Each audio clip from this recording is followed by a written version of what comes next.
Sandile Swana is a political analyst and also an expert on governance. Sandile, good afternoon to you. It's a curious story, really. Pressure's been building on Zizi Kodwa for weeks. There was a huge storm of protest when he did become an MP. Are you surprised at all that after all of this, he's finally resigned? Well, to be sincere, Steve, I am surprised by the resignation from the point of view that he would have stayed on and the ANC would have condoned the staying on.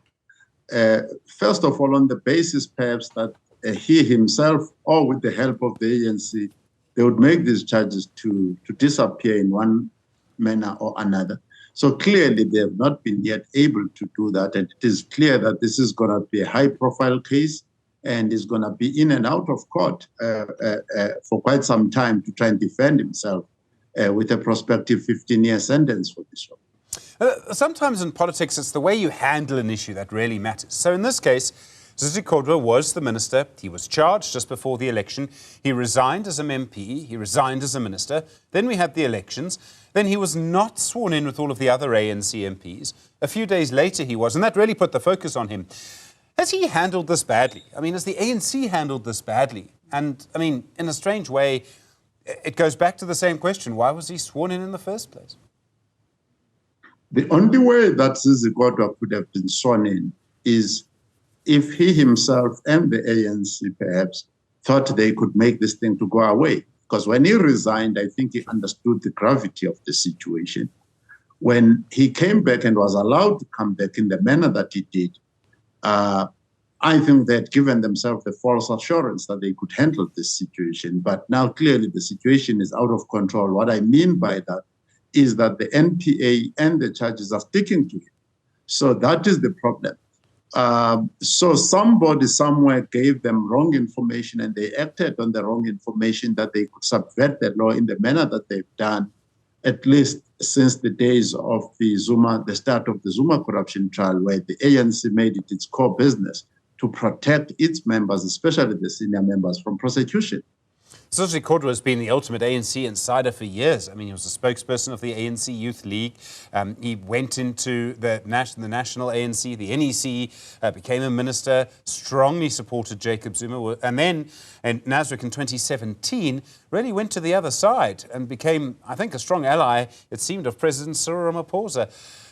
Now he's out in the cold. Is this a story, perhaps, about how things are changing, that even an insider in the ANC can face this situation? And of course, also, there's the former National Assembly Speaker as well, Nosiviwe Mapisa-Nqakula, who's facing the same situation. Yes, this is a shocker, because I think Zizi Kodwa in the last election, in the ANC, in the last conference, he was already number 8. So he was quite a senior member of the ANC. This is a sign that, yeah, I mean, you can change factions, definitely change sides from being a strong supporter of Zuma, became a supporter of Ramaphosa, and obviously now there's a new setup of this GNU and other things. So he's out in the cold and he might be out for a very long time. Do you think the ANC has understood what I thought might have been part of the message the electorate was sending during the elections? I mean, to lose so much support, to go to just above 40%, when I think we all know this, that really one of the big issues is corruption and the way the ANC has promised to deal with it, but never really has. And after that result, it still decided to swear in Zizi Kodwa. I mean, do you think the ANC is, how do I put this? Do you think the ANC is listening to voters? No, this was impunity, and this impunity continues across the country. I mean, as we interface closely with government, you discover that the old practices of corruption are continuing as we speak. So the ANC has not realized the dangers of it losing electoral support, and therefore that it might lose power over the prosecutors, especially the NPA, and also eventually lose power over the investigators, the South African police, the Hawks, and the ID.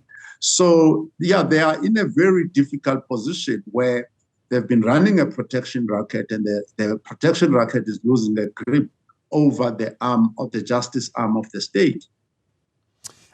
There's another question that comes out of the coalition. When we have a coalition government like this, and we have certain institutions, I mean, we know for years about what happened at the National Prosecuting Authority, and it seems to me that it is, maybe very slowly, but it is acting without fear or favour at the moment. Certainly there's no evidence that I can see of any political pressure on the NPA. Does a coalition government maybe, strangely, help protect institutions like the NPA? We should expect that, Steve. And certainly for my part, from 1994, I've wished for a multi-party government.